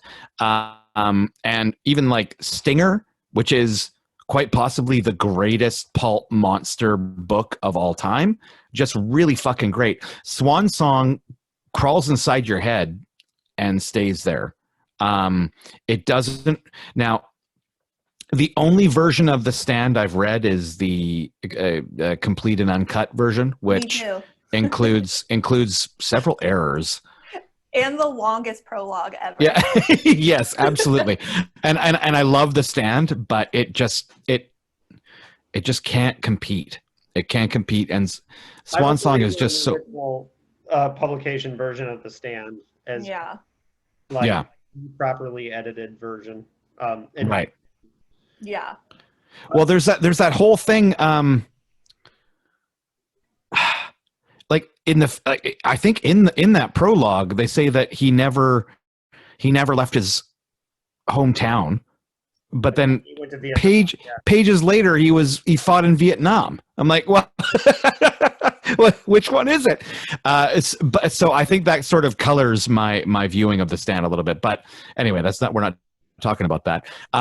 Swan Song is just beautiful, dystopian, post-apocalyptic storytelling. It's sort of like Lord of the Rings, but nastier and meaner and tougher, and it's grotesque and it's beautiful. I read it every couple of years, at which I'm due for a reread on my top 3 in general. Yeah, and that's a thick boy too. That's not one to mess around with. Hell yeah, I know, right? And I'm a slow reader, so that takes a lot of dedication for me to do that. It takes me forever to read long books. My second time reading Swan Song, my most recent time was like maybe 15 years ago, and I was working a job where I had nothing. I was just like doing elder care, and I just had to be there for a whole weekend to make sure the guy didn't fall. And I read all of Swan Song in one weekend. Holy shit. Wow. Let me tell you, that is a rare experience to be able to read Swan Song in basically like one sitting. And no kidding. It was amazing to read it that way. And look, Swan Song, McCammon is one of the greatest horror writers of all time. I think Gone South is also a masterpiece. Yeah. Also has the greatest opening sentence of any novel I've ever read, Gone South. And I'm just a big believer in McCammon. Swan Song, totally agree. Wolf's Hour is great. Yeah, Wolf's Hour is great. Huge influence on my novel, Boot Boys of the Wolf. Throw that in there. And then so McCammon, I agree. James, end us on number 3 because we all agreed on, or we were all in the same book. And now it's my turn to cheat a little bit because I'm certain this isn't really traditionally considered horror, but I picked 1984 by George Orwell. Mm. And I know it's more considered more science fiction or social commentary or whatever however you want to class it, just literature. But if there's any book I've read that is more deeply horrifying on an existential level, I can't think of it. The kind of horrors that are described in that book, hit much closer to home than any Lovecraftian cosmic horrors or vampires or serial killers for me. And it is one of two books I think everybody should be required to read. I think there's two books that, you know, when you hit like high school, everyone should be required to read 1984 and Fahrenheit 451 by Ray Bradbury. And that's just me. But you know, agreed. I think the high school English teacher here telling you that I agree. Yeah. I'm trying to keep that going. I just think those two books encapsulate so much about what it means to lose your independence of thought and your individuality to a crushing society. That, you know, everybody should go into life equipped with that understanding, because there's always that risk, and it comes from all sides. And I think Orwell painted a really perfect picture of how social structures in media can be used to manipulate and control thought in a deeply damaging way. All right, Sadie, number two. Number two. Okay, number two was a fight to the death between two books. It was either The Fisherman by John Langan or Shirley Jackson's The Haunting of Hill House. And did somebody else have that? Yes, that's going to be number one for some. Okay. We're going to come back to you. Sadie. Okay, but I will say that I don't think John Langan would be sad to lose out to Shirley Jackson, since he's doing the Shirley Jackson Awards. He is on the panel. So. But The Fisherman is a great read. Yeah, it is. So Des, you're number two. Yeah, there it is. That's the version I own too. Yeah, James brought up The Light at the End, which is a great novel. I'll add Animals. I mean, I'm talking about The Cleanup by John Skip and Craig. Yeah. For those who are listening on the audio. Yeah, Skip Inspector of The Cleanup. It's, I don't know. It's, I could have chosen any Skip Inspector thing from the 80s, really. Those guys are just magic together. But the thing about The Cleanup is that it just coincides with stuff that I like to write. And basically it's about a guy who basically gets the powers of a god and goes about cleaning up, you know, New York in the 80s, which is quite a feat. And and well, I guess he does it, and then well, where does he go from there? Is the story? It's the oldest story in the world. You know, the absolute power corrupting absolutely. And I think the failed musician is a great vessel to tell that story from. And Billy Rowe is just he's just a horrible person, as we discover, because he is corrupted by this power that he's given. And I love this book. Love it. I'm a big fan of all the Skip Inspector books. My personal favorite is The Bridge. Bridge is great. For various reasons. Eco horror, yeah. Which we'll talk about in my number two, which is a novel as well, but not The Bridge, but the book that inspired The Bridge, according to John Skip. But we'll get there in a minute, or in a little bit. But the Skip Inspector with The Cleanup, I think what they were doing is commenting on the superhero genre and through horror, and it's very interesting. That's another great New York novel, but it's about the New York that doesn't exist anymore. Yeah, right. And John Skip's one of the very few people in my life that I've met and like 100% fanboyed on him, to the point where I couldn't even put together like a sentence. I'm a big fan. I had him sign Mondo Zombie for me, and he's like, "Wow, you don't see this around at all." And I was like, it was ridiculous. That has only happened to me with one author, who happens to be James's number two. So perfect segue. One that was my number 5. James's number 2. I Am Legend by Richard Madison. Fuck. Sadie, have You you know- read I Am Legend? I haven't read I Am Legend, but I read Hell House, so I feel like I've breached into the Matheson world. So that's on my list. I own it.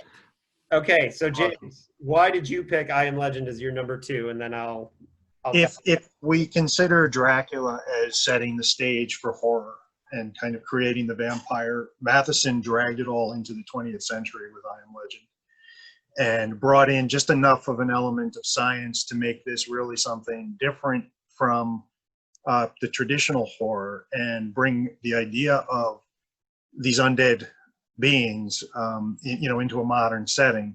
And it's a beautifully written book. Talk about economy of style, economy of language. Matheson, there's not a wasted word in that book, and the pace is excellent. The emotional engagement with Neville, who's the protagonist, is just nonstop from the beginning, and it's a landmark book. From that stems essentially the entire genre of Walking Dead siege, stories, whether they're in films, comics, or novels, and it all really owes something to Matheson. And considering that that's one of several classic books he wrote, I think it's just he deserves to be on this list. Well, and what's really amazing is that this book it does have such an emotional resonance. It is really incredible on many levels, and it holds up. It does not feel like you're reading a book that was written in the 50s. But not only was it written in the 50s, but when I had my experience of fanboying out on Richard Matheson and barely could talk to him, he told me a story, because I told him, I was like, oh my God, the dog chapter was incredible. And he told me a story that he had written this novel for a class at UCLA in 1954, a novel writing class in 1954. Wow. And the story that he told me was that he knew he was onto something when the teacher of the class made him read the dog chapter to the whole class and pointed at him and he said, "That's a writer." Wow. That's cool. Yeah. Wow. And wow. Yeah. 1954 written in, like, the only thing that pulls you out of it to make it not feel that dates it at all is when it mentions the nuclear war of 1978. Right. Right. Alternate history, we call that now. I Am Legend. It's on my list too. There's 2 absolutely devastatingly heartbreaking chapters in it. Mm-hmm. It's Matheson firing on all cylinders when you know that he wrote it for a class, one of his first attempts at a novel. It's just like, are you serious? This for a class. And when you come around to understand the title, it's stunning. It just stops you in your tracks. Yeah. Well, and that actually reminds me of the train derails in Boston, but which definitely took that trick from this book. But to my great shame, I didn't include it on my list, and I knew I'd run into one in this conversation. I didn't know I'd run into 2, but I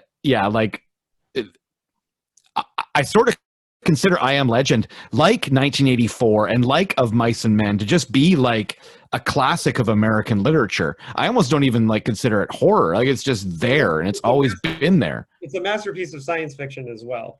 Absolutely it is. My other one from Sadie's mentioning of The Exorcist is Legion, which I left out of my list for some horrible, stupid reason. Well, Legion is a fantastic sequel to The Exorcist, an incredible piece of work. But speaking of books that are both classics of science fiction and horror, my number 2 is The Sheep Look Up by John Brunner, which is, in my opinion, one of the most terrifying things you will ever read.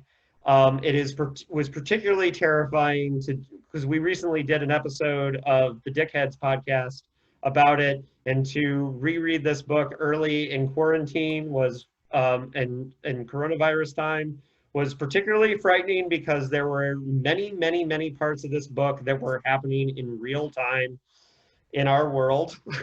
Right. I had that experience when I read it in 2006, when I kept saying, whoa, this is about George Bush. And this book was written in 1972. John Brunner has a tendency, he's a classic science fiction writer, and he predicted the internet in Shockwave Rider. He predicted school shootings in Stand on Zanzibar. There's electronic cars in here, but this novel is the most deeply depressing and awful experience you'll ever read because it is about our environment completely trashed and destroyed, and it is incredibly plausible. This book is more, it's before climate change became a thing, so it's more about pollution, but you can see a lot of the same kinds of things happening. And this book was a huge influence on Skip Inspector's The Bridge. John Skip considers it one of his all-time horror novels. He was on our episode of Dickheads about it. And it is also a huge influence on my novel, Ring of Fire, which was Splatterpunk Award nominated, from Deadite Press. Read it. It's great. Yeah. And if you read The Sheep Look Up, I was trying to do like a modern take on The Sheep Look Up with Ring of Fire for sure. The Sheep Look Up is one of the guys that was on our podcast and the Dickheads about it, like his first email to me after he finished reading it was, "Fuck you, David."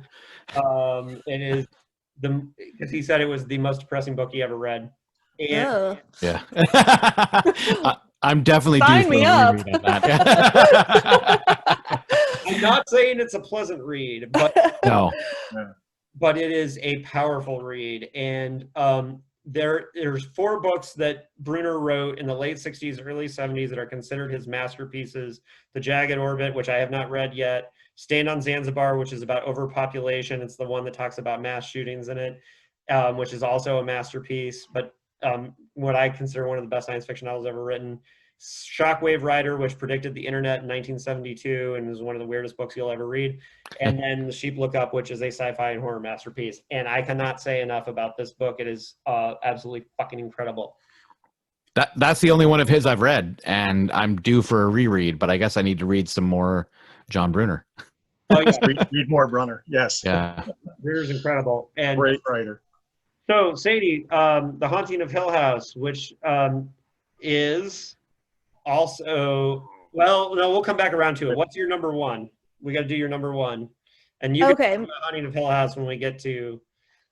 This is my number one, okay? No big There shocker. it is. I read this book like every 10 years. I started when I was 13. In different seasons of my life, it has made different impacts on me. I think I was more focused on the Losers Club when they were kids, obviously, when I was, an adolescent. And then later on, when they're adults, I kind of marveled as an adult over this book, and then just keep finding new things. It's like biblical. It's like horror Bible. You find new things in it to attach to yourself that you carry with you. There's lines from this book that resonate with me at different times in my life. Pennywise is probably my favorite villain ever. Like, I just can't think of a better, freakier thing than someone who feeds off of the fears of children. Yeah, I don't know what to say about it other than Stephen King wrote the best coming of age horror novel ever, and then any coming of age novel afterwards. I was thinking of Ghoul by Brian Keene. Yeah. I was thinking of Boy's Life, obviously, but just kids on bikes riding around defeating evil is the best trope in my world. Like, I could read that shit all day. Summer of Night, Dan Simmons. Simmons, Midnight Rain by James Newman, who had 3 novels on my short list, and it was on my short list Was too. Was The Wicked on your short list? It was. Yeah, I love it was. that book. The Wicked and Midnight Ring were both on my short list, and I read that. I read that in grade 2. Yeah, and then I was in a grade 2-3 split class, and the part where Pennywise is saying not nice things to Beverly in the is it a junkyard? Is that what it is? Well, a scrapyard or something. Yeah. But I was like walking to like the older kids and being like, look at this, look at these words, and they're like, holy shit. Yeah, that is. I mean, ew. As a child, that's nightmare fuel. We just had the anniversary of the release of it, and I posted something because I just recently lost my father, and I have a really fond memory of it. It was part of 4 releases that Stephen King had in 1 year: It, Misery, Eyes of the Dragon, and Tommyknockers. And that was the year I discovered Stephen King. So I got those 4 books, and my mother had recently passed away at the time, and my father, who was a big reader and wanted to encourage me to read, said, I'll buy you any book you want as long as you prove to me you'll read it. And I remember getting it on the day it came out, and my dad looking at the size of it and saying, you're seriously going to read this? And I said, yes, I am. And for 2 weeks, I devoted every free minute that I had to it. And I remember very distinctly having a discussion with my father, because I had to prove to him that I read everything. And I told him the ending. And my father said, I don't know about that ending for that much book. Right?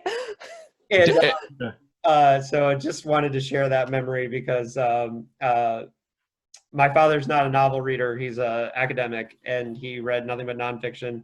And it was a funny conversation. So before you move on, I have to add to that, David, because you posted that on Facebook. And I made the same deal with my sons after that because I thought it was so beautiful. Awesome. They've only taken me up on it once, and it was Steve-O's book, but I'm working on it. I'm working on it. You're still reading, right? Yeah. The other thing that my family did in order to make sure that we were all readers is that we read at the table after dinner. And we were allowed to get up and do the dishes until we read for 20 minutes to a half an hour. And then over the dishes and putting everything away, we had to talk about what we read. And I love that. I do too. I love that. That was the way my mom and dad made sure that we were readers. And so institute that plan too. All right. So Des, your number 1, and then Sadie gets to talk about her number 2 with James's number 1. All right. My number 1 is my all-time favorite author. I've said at the beginning of this that Dread Media, my podcast, covers horror across all media, and I have always really appreciated a Renaissance man or woman, people who can cross over into different media to get their points across. And I think Clive Barker is my all-time hero of that. Man of film, photography, novels, short stories, children's books, illustration, absolutely, painting. He's just a true artist in every sense of the word. And I think his sort of riffing on the idea of Faust, I think, in the Damnation game is easily my favorite horror novel. I knew when I agonized for days over this list, and clearly I missed a couple, but I knew the moment David invited me to be on this podcast, I knew that the Damnation game was number 1 because it always has been. I don't know. I love it. It's beautiful. It's dark. His prose is so lush. And my favorite thing about Barker is his his strange diversions into description that are just so like lush and beautiful and at times over the top. And then he'll throw in like a little tiny 4-word sentence that stops you in your tracks and makes you go back and read it again. And it just, I know it's calculated. And I think you classic era Clive Barker is untouchable. And I think he's got a ton of great novels. I think most of them fall in fantasy, Weave World, Imagica, just perfect books.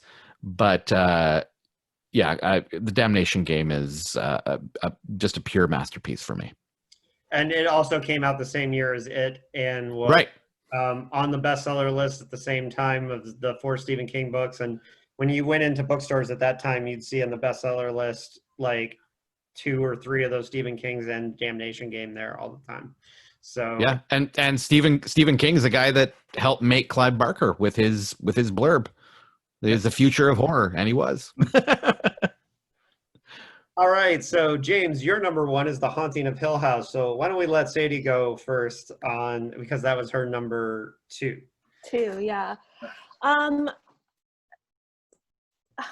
I don't know how to really like explain how influential The Haunting of Hill House is, but I feel like because when I was an early reader, I read a lot of like Agatha Christie, who is like probably more prolific than Stephen King in her career, just churning out novels and bestsellers. And then when you read The Haunting of Hill House, it's so weirdly timely for any season and any time that you read it. You know, there's some themes in there that can transcend and then find themselves threaded through all of American horror and just, you know, she set the standard for the whole haunted house, and you invite people to come, and you know the haunted house has its way with the guests. I mean, that trope has been done how many times, and still people compare it to hers, and they typically fall short. That's why I was saying, you know, Hell House and Kill Creek and stuff, those are amazing books, but when you talk about Shirley Jackson's book, it's kind of like that's the gold standard, and then everything kind of falls underneath, in my opinion. I would agree completely. Yeah, definitely. She set the standard for haunted house stories, and I think for horror and for what makes good horror, and for what makes good horror writing, and that book is beautifully written. There's, again, you know, similar to Matheson, not a wasted word in that book. It's a slim volume, and yet there's nothing, you feel like you've been cheated on nothing. The characters are all rich and vivid. The mood and atmosphere in that book is just intense, and it operates on so many levels thematically that it's, you know, you could read that over and over. As you know, I've read that more than a few times, and you get something different out of it every time. And I think it really just set the bar for what good horror is, and probably plays into my preference for shorter horror, short fiction and novellas, because there's no, you know, there's no time for you to fall out of the atmosphere of that book once you start reading it, and it's just brilliant. Yeah, there's no filler or padding, like you said, and you know, it speaks to her talent that she could, you know, put it all in that many words, and like you said, no, not a word wasted. Whereas then you have, like, you know, that season of time where Stephen King and Peter Straub, you know, they're filling these giant 800-page novels, you know, and it's like, okay, well, can you do it in 200? Well, I hope they take that challenge. Yeah, absolutely. I find King's books, you know, once he gets past 400 pages, I always think twice. Fair enough. Yeah, I can't disagree with that. Yeah, this one was on my short list too. Great novel. Great, from a great writer. We're very close to 5:30. I'm going to try to do this as succinctly as I can, but I've got my number 1, and if you have to dip out, Sadie, it's okay. No, it's good. You have 3 minutes. Go! My favorite horror novel of all time is a work of anger frustration and pain that was somebody working through trying to recover from drug addiction and pouring every ounce of it onto the page. And that is John Shirley's masterpiece, Wet Bones.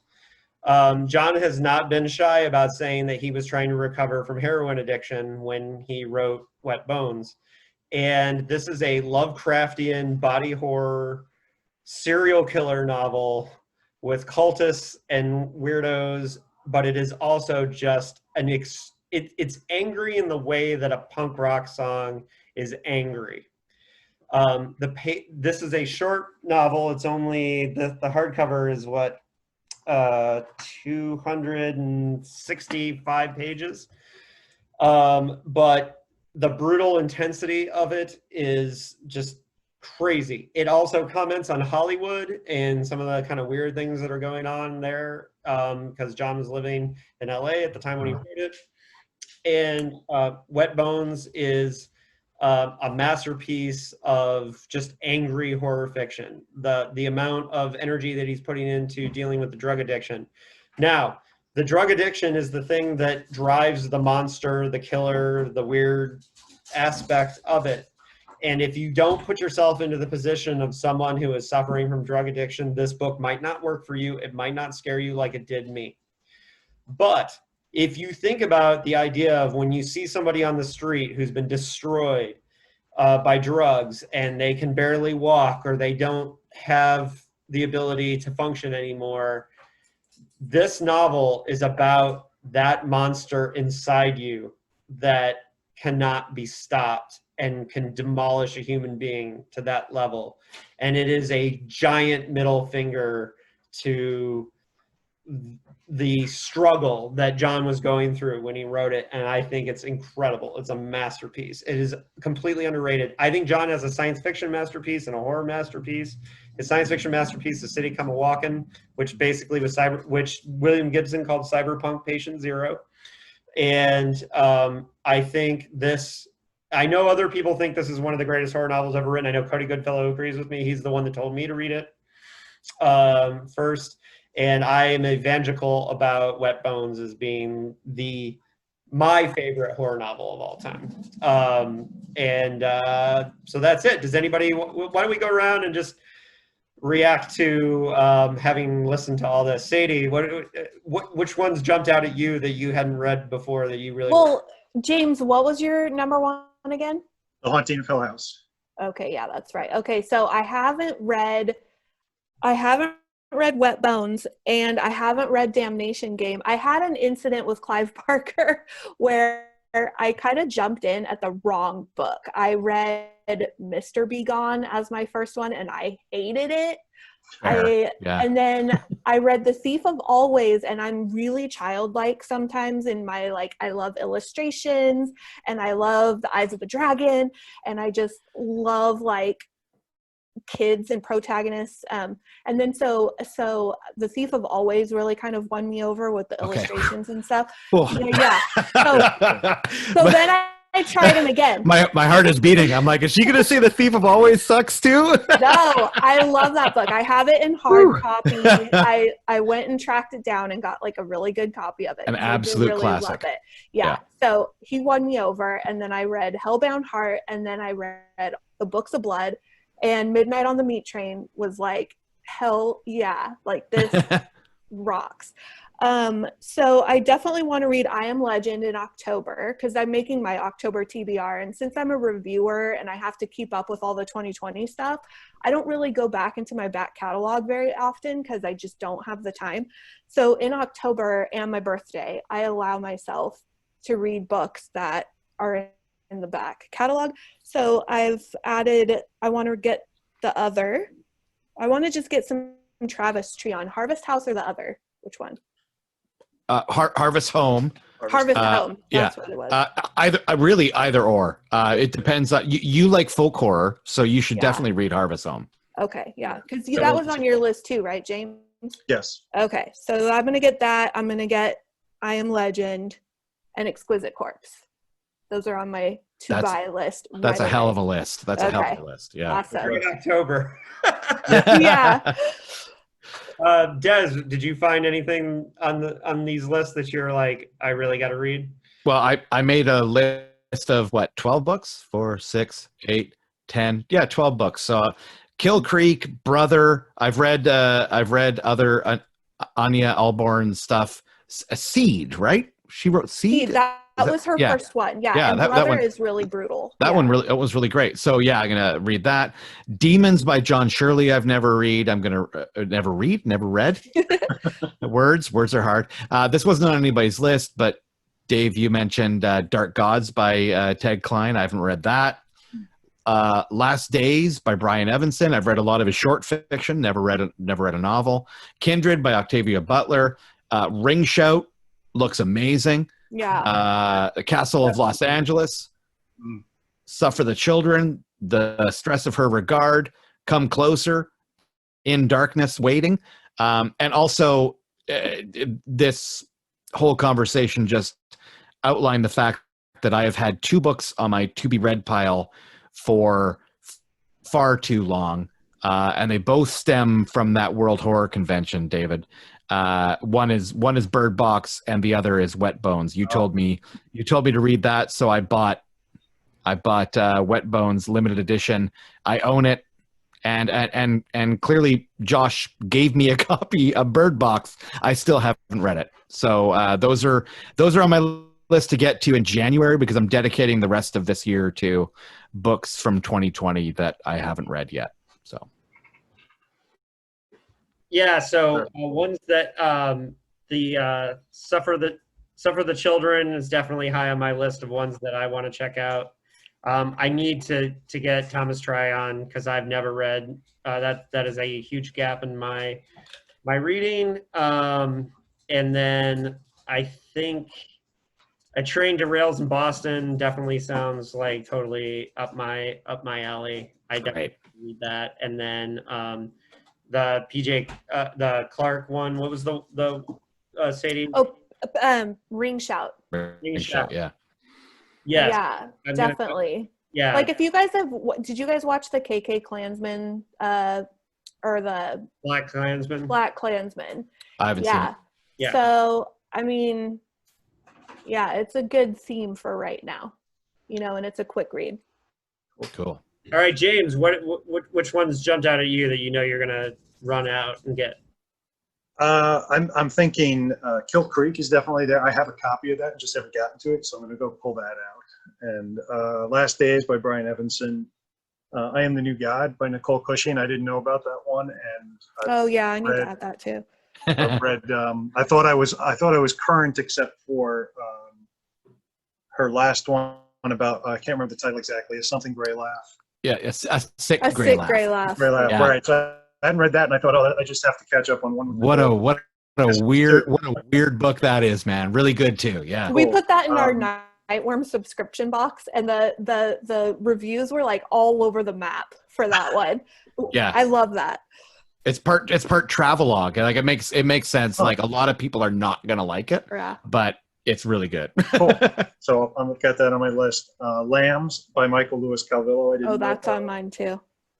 Primitive. I haven't read J.F. Gonzalez, but that sounds like something I would really dig. So it's recently in print too. Brian Keene's done amazing work as holding J.F. Gonzalez's literary estate, getting books back in print. So that's good. There's an easy to find ebook copy of that for sure. Good. So that's an easy one to pick up. And Legion. I've read The Exorcist. I didn't realize until we were talking about it. I'm like, geez, I haven't read Legion. So I'm going to pick that up because I'm curious. I mean, I assume it's related to Exorcist 3, the film. Yeah. Which I know I probably will get things thrown at me by horror fans for saying this, but no, you won't. No, you won't. I actually not here. The Exorcist 3 to The Exorcist. These guys in this is a movie. Yeah. Okay. I fucking love that movie. The Exorcist 3 is better than the original.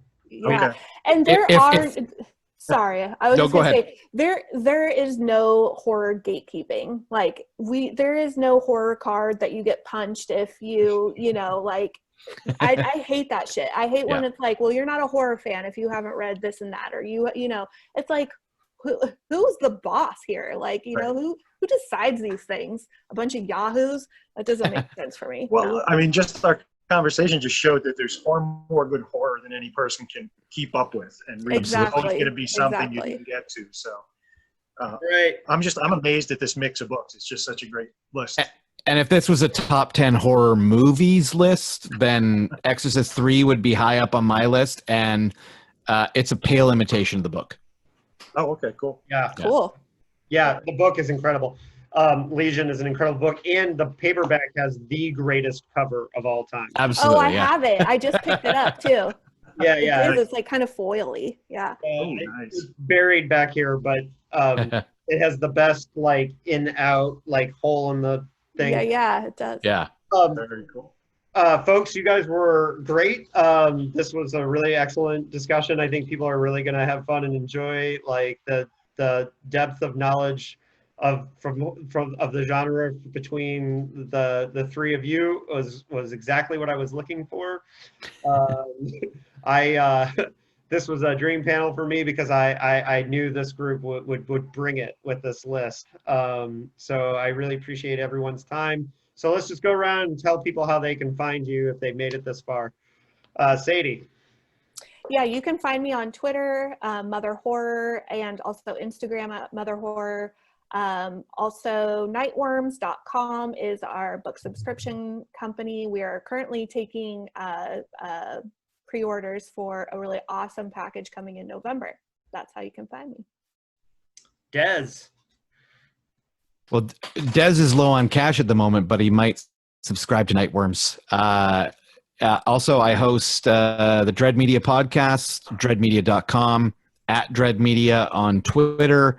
My debut novel, Mother of Abominations, is not quite horror, but it's sort of like pulp giant monsters. It's like mixes like IRA politics and giant monsters, featuring a battle between a griffin and the Loch Ness monster in London. So if that floats your boat, then give that a shot. Also, we've got a Kickstarter for a book in that universe right now, which will be over and done with by the time this comes out. But it's set in a shared universe. That's me. Thank you for having me. I've read one of Dez's forthcoming books that was incredible. I just want to shout out for. I do want to read your sir. guys' books too, so hit me up, to do that. I would love to do that. Will do. Yeah. And James, the Bram Stoker Award winning. James. You can find me online at jameschambersonline.com. And I'm on Twitter and Instagram as Mothman1313. I'm on Facebook. I'm not too hard to find. So easy enough. And I'm David Agranoff, the host of this here podcast. All my books are available on Amazon, mostly through Deadite Press. All my horror novels are. I recently released a science fiction novel called Goddamn Killing Machines. Books. And, good book. Yeah, it's the Dirty Dozen meets Philip K. Dick is the pitch that I kind of give people. But yeah, thanks everybody for sticking around and hearing our horror picks. I hope you got all kinds of reads. You know where to comment online, especially on YouTube. I'm sure we're gonna get it on YouTube. Lots of people telling us what we missed. Yeah, go ahead. We're not reading the comments, okay? Yeah. I'm angry at myself for what I missed just during this episode. I'm anxious to hear. My anxiety is getting up to here for what none of us got.